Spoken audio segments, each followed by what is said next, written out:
Hey guys, би Karma байна. Өнөөдрийн дугаарт тавтай морил.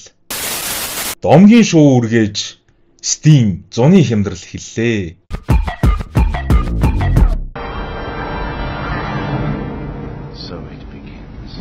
За тэгэхээр энэ олон хямдарсан маш олон тоглоомууд дундаас би та бүхэнд яг өөрийнхөө таалагдсан, өөрийнхөө тоглож үзсэн, яг одоо авч тоглож байгаа тоглоомуудаа танилцуулъя. Энд танилцуулах байгаа тоглоомууд маань гэхдээ бүгд 90% дискаунттай буюу бүр бараг үнэгүй шахуу тоглоомууд байгаа шүү. Та бүхэн тухлан сууж үзээрэй. Миний ихний танилцуулах тоглоом бол Robocop Rogue City гэдэг тоглоом байгаа. Энэ тоглоом маань 90% хямдраад $5 болсон. Мэдээж алдарт Robocop киноноос санаа авч хийсэн. Тэгээ энэ тоглоомыг бол илүү 80-90-ад оны юм эстетиктэй яг ийм киног нь үзсэн хүмүүс тоглол илүү гоё зугаатай болно. Мэдээж тоглож байгаагүй хүмүүс байх юм бол киног нь үзээд тоглол бас илүү гоё явах болов уу гэж бодож байна. Тэгээд тоглоомын хувьд бол first person shooter байгаа. Тэгээ баг зэргийн RPG элементтэй. Зохиолын хувьд бол Detroit City-д Robocop ер нь X50X их болохоор ер нь ганцаараа хүчин зүтгэдэг. Тэгээ ер нь бараг Detroit-ийн Batman гэж хэлж болно. Тоглоом дээр ер нь юу гарах вэ гэхээр Detroit болж буй гэмт бүлэглэлүүдийн эсрэг Robocop маань тэмцэлдэх байгаа.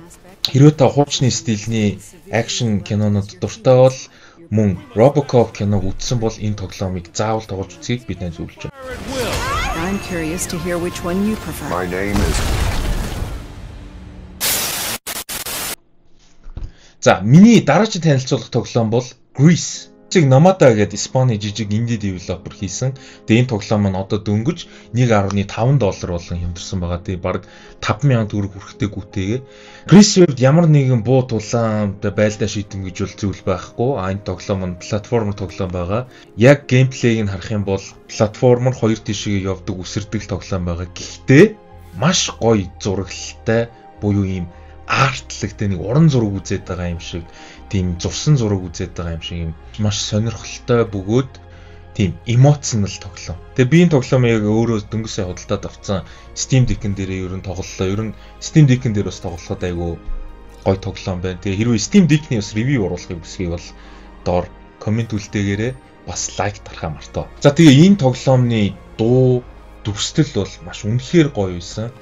Тэгээд зохиолын хувьд бол ер нь гуниг асуудалтай автсан нэгэн охин одоо өөрийн шархсан зүрхээ сэргээхээр явж байгаа мэт тийм зохиолтой. Тэгээ ингээд зүгээр зах зухаас нэрх юм бол гуниг асуудалтай автаад өнгөгүй болчихсон сэтгэл зүрхээ гэх юм уу да тий. Тэрийгээ ингэж ам оруулж өнгө оруулдаг тийм төрлийн тоглоом байгаа. Тэгээ гол дүр маань бол ер нь ярьдгүй тэгсэн мөртлөө дандаа юм символик зүйлээр тоглож байгаа үнтэй ингэж харьцаж ер нь өөрийгөө илэрхийлдэг тийм төрлийн тоглоом байгаа. Хэрвээ та урлаг туртай янз бүрийн арт тайртай бол энэ тоглоомыг тоглож үзхийг санал болгож байна. Ердөө л $1.5.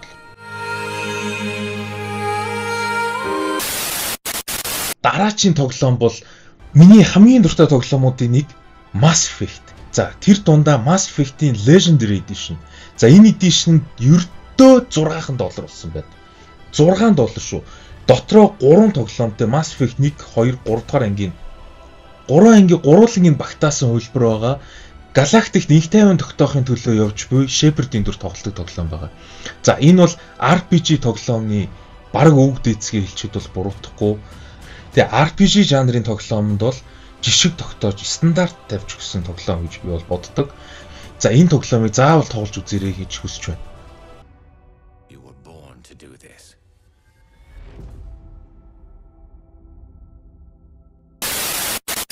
За дараагийн тоглоом бол Disco Elysium. За гэдэг. За би буруу хэлж иж магадгүй. Stone гаралтай студи хийсэн тоглоом байгаа. Тоглогчд болон шүүмжлэгчдээс маш өндөр үнэлгээ авч ирсэн тоглоом байгаа.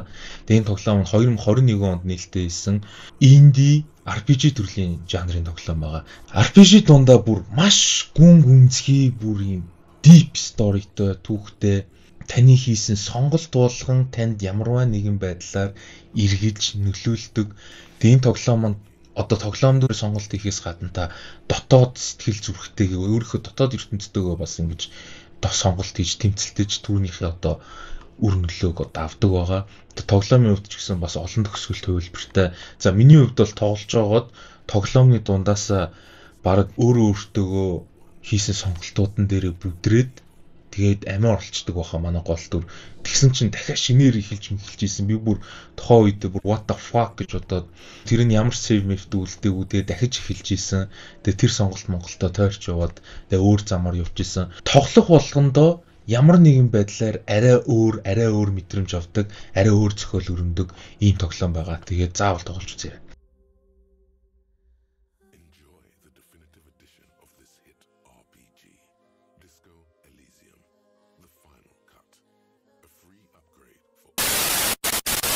За дараагийн тоглоом бол Middle-earth Shadow of War. Warner Bros-ийн 2017 онд publish хийсэн action RPG жанрын шилдэг бүтээлүүдийн нэг байгаа. Энэ тоглоом маань мэдээж Alder Tolkien-ийн бүгжний эзэн зохиолоос сэтгүүлсэн тоглоом байгаа. За энэ тоглоом бол open world бараг л бүгжний эзний фэнүүдийн бараг мөрөөдлийг жинхэнэ болгосон, бодит болгосон тоглоомуудын нэг гэж би бол боддог. Тэгээ энэ тоглоом дээр гардаг хамгийн алдартай зүйл бол Nemesis систем.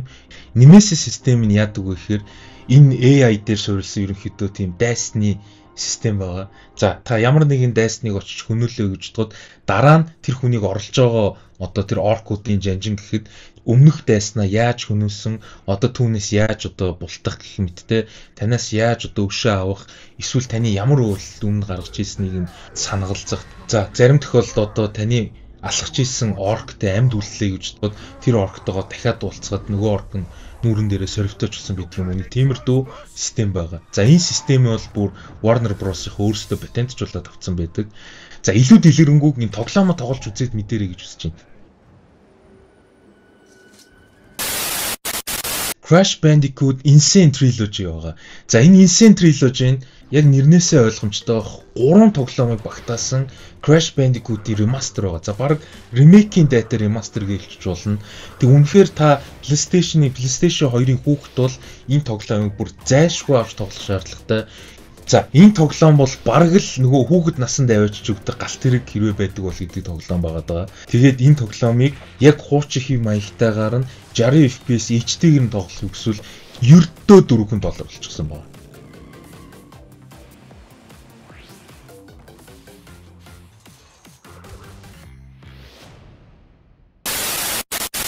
Дараагийн тоглоом бол Borderlands 3 $3 болж хямдэрсэн байна. За энэ тоглоом нь 2019 онд нээлттэй хийсэн лүтер шүтер төрлийн тоглоом байгаа.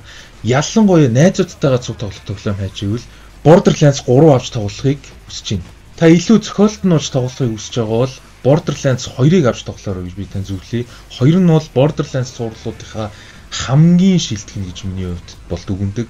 3 бол мэдээж бүх юмараа илүү. Тэгээ жок нь бол надад жоохон суул санагддаг. Гэхдээ энэ бол $3 төр бол ер нь бол үйлчлэхгүй л дээ.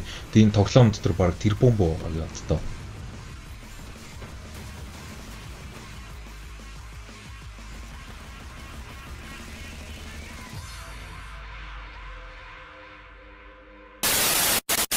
Black Mesa маань Valve-ийн гаргасан Half-Life 1-ийн албан ёсных нь фэн ремейк аа. Тэгэхээр Half-Life 1 тоглох гэхээр арай хуучиндаад болтгоо. Эсвэл над шиг одоо motion sickness энэ хөдлөөд байдаг хүмүүст бол Black Mesa тоглоход бол маш эвтийхэн. Black Mesa бол Half-Life-ийг бодвол хамаагүй гоё зурагтай, хамаагүй гоё механик хөдлөх хүртэй. Тэгэхээр эхний ээлжинд энэ бол нэг fan mod болж явж байгаа. Тэгээ албан ёсоор тоглоом болчихсон байгаа. Gordon Freeman-ийн адал явдал түүхийг FPS жанрын суурийг тавьсан домог тоглоомыг дахин гоё шинжлэгдсэн графиктай мэдрэхийг хүсэж ивэл Black Mesa-г $2 авч тоглоорой гэж зөвлөе.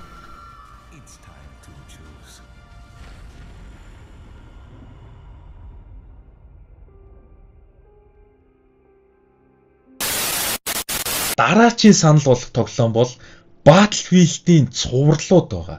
За Battlefield-ийн цувралууд ер нь EA-ийн тоглоомууд ер нь масаар хямдарсан байлээ. Ялангуяа Battlefield-ийн цувралуудыг би яагаад авч тоглоорой гэж байгаа гэхээр олон тоглогчтой, 64 тоглогчтой, 128 тоглогчтой онлайн мультиплеер тоглоомнуудын мэдээж ноён оргил тоглоом байна. Call of Duty-тэй бол ер нь ан ман үдэлдэг байсан. За тэр сүүл гарсан Battlefield-ийг тооцвол тэр бол ер нь фейлдээд алга болсон. Гэтэ тэр нь ч гэсэн хамгийн сүүлд гарсан Battlefield нь бараг $3 авцсан байсан баг те. $2-3 хооронд бүгдээрээ хямдчихсан байгаа. Тэгээ хэрвээ та хизээч Battlefield тоглоомыг тоглож үзээг бол энэ бол action, FPS, shooter төрлийн тоглоом байгаа. За ер нь Call of Duty-тэй ялгаагүй тоглоом гэж хэлж болно. Анх бол Call of Duty-гээс юугаар ялгаатай гарч ирж ирсэн бэ гэхээр маш гоё гэрэлтүүлэг болон DICE-ийн өөрсдийнх нь engine дээрх, CryEngine дээр хийгдсэн тэр destructive object-уудаар environment-аар илүү гарч ирж ирсэн тоглоом байгаа. Таны ашиглаж байгаа одоо техник технологи танк унсан байх юм бол байшин луу буудлаа гэхэд байшин нурж ундаг. Тэр зүйлээрээ анх ялгардаг байсан. Хизээш тоглож үзээгүй бол би танд Battlefield 3 болон Battlefield 1-ийг тоглож үзээрэй гэж зөвлөе. Тэгээд аль нь ч тоглосон бай танд бол таалагдана гэдэгт би бол 100% итгэлтэй. It was perfect. Perfect. It was perfect. Perfect. That's what I'm talking about! That's why he's the MVP! That's why he's the GOAT! The GOAT! It's the biggest piece of dog shit. I mean, it's alright, like... It's the biggest piece of dog shit. За дараагийн тоглоом бол Little Nightmares 2 дугаар анги байгаа. Тэгээ яагаад 1-р ангийн хямдраагүйг мэдэхгүй 1-р анги нь бол яг анх худалдаанд гарч ирсэн үнээрээ байлаа. Гэхдээ 2-р анги нь $3 болж өрсөн байлээ. Энэ бол яг Pixar, Disney animation шиг зурагтай мөртлөө horror, puzzle жанрын тоглоом байна. За энэ тоглоом маань онц сонирхолтой бөгөөд таныг айцт, гайхшралт тийм ээ ийм яагаад байгаа мэддэхгүй те нэг ийм төгссөн байдалд бол байнга ойлгож чадна гэдэгт би бол итгэлтэй байна.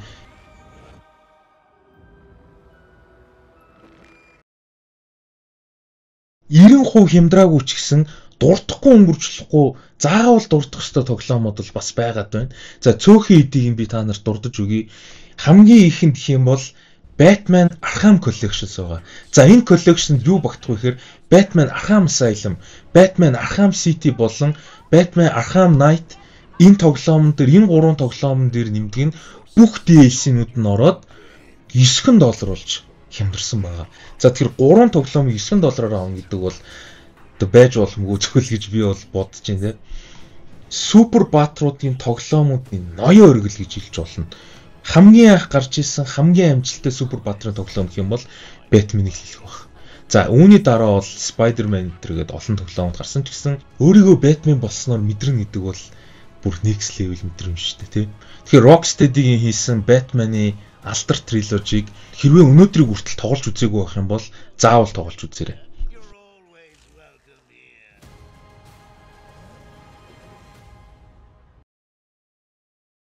Дараагийн тоглоом бол Guardians of the Galaxy. Guardians of the Galaxy бол Marvel-ийн фэнүүдийн бүр заавал тоглож үзэх ёстой тоглоом байгаа. Энэ тоглоом маань ер нь underrated game байгаа. Underrated game гэдэг нь болохоор танил болж харагдаагүй, олон хүн авч тоглоогүй жоохон тэгсгээд нэг юмны дундуур ороод өнгөрцөн тоглоом байгаа. Үнэхээр энэ тоглоомны зураглал, за тэр гарч байгаа humor те дөрүүдийн дуу оруулалт энэ бүгд ерөөс үнэхээр өөлөх зүйл байхгүй. Геймплей нь үнэхээр гоё. Тэгэхээр та Star-Lord, Gamora, Rocket, Groot тэ энэ баатруудыг санаж ивэл энэ баатрууд дуртай бол за Marvel-ийн киног үздэг бол заавал тоглож үзье. Progress through the game, you'll have to combine these abilities into devastating combos to overcome the many cosmic threats in our game.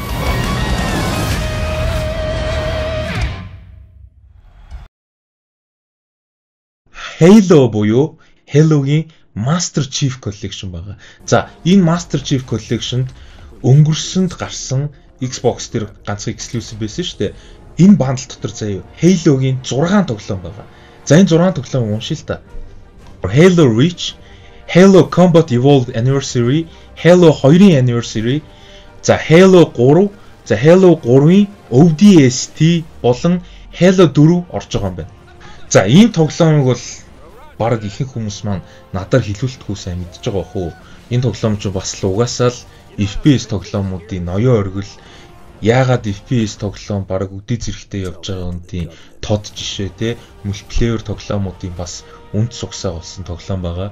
Тэгэхээр Xbox-ийн маш алдартай exclusive байсан тоглоомыг PC-н дээр илүү сайжруулсан optimized болсон хөвлөрийг нь сайн графиктай тоглохыг хүсвэл Halo-г тоглоорой гэж би тань зөвлөе. Тэгээд 6хан тоглоом $10.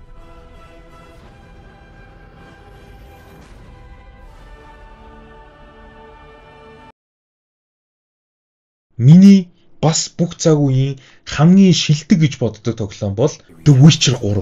Witcher 3-ын маань Complete Edition буюу Blood of Wine, Hearts of Stone гээд 2 DLC-тэйгээ хамт $10 болж хэмжирсэн байна. Тэгэхээр Witcher 3 маань өөрөө action RPG төрлийн тоглоом байгаа. Тэгээ энэ тоглоом маань бараг single player нь гэхэд 60-70 цаг тоглож иж дуусдаг тоглоом.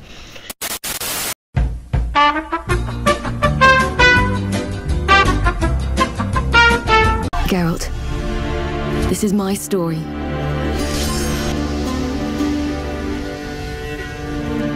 Let me finish telling it.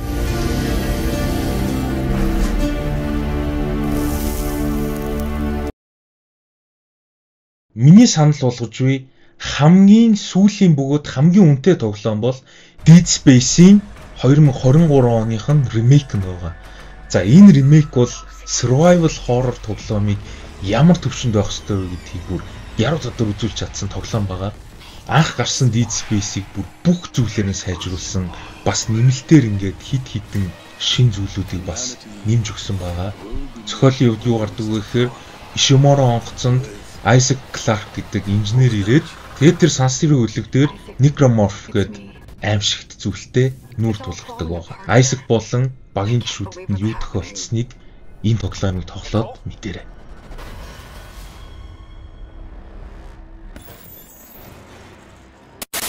Та бүхэн танилцуулсан 10 тоглоом бүгд нийлээд $35 40 цент болж байна. За, энэ бол гэхдээ яг 10 тоглоом биш те. Mass Effect-ийн Legendary Edition дотор 3 тоглоомтой те. Crash Bandicoot нь бас дотор 3 тоглоомтой. Тэгээ бодонгууд бүр 10 хэдэн тоглоомыг ердөө 100 мянган төгрөгөөр худалдаж авах нэ. За, та бүхэн харж байгаачлан би Little Nightmares болон Battlefield, за Robocop энэ 3 тоглоом бол надад байдгүй юм байна. За Battlefield 1-ийг бол би зөндөө тоглож ирсэн. Тэгээ PC-н дээр бол ерөөсөө тоглож байгаагүй юм байна. Ер нь бол PlayStation 4 дээр их тоглодог байсан. Тэгээ Little Nightmares 2 бол надад байдгүй юм байна. Тэгээ Robocop-ыг яг тоглож үзье гэж бодоод би яг бас инвентаридоны хийчлээ. За бусд нь бол аль хэдийн надад байдаг юм байна. За эдгээр тоглоомууд бол миний танд санал болгох тоглоомууд байна. За тэгээд миний санал болгосноос олон тоглоомнууд зөндөө энэ самсэлээр. Тэгэхээр та бүхэн бас ямар тоглоом хямдраасаа гэж хүсчихив, ямар тоглоом бас авав, тэ.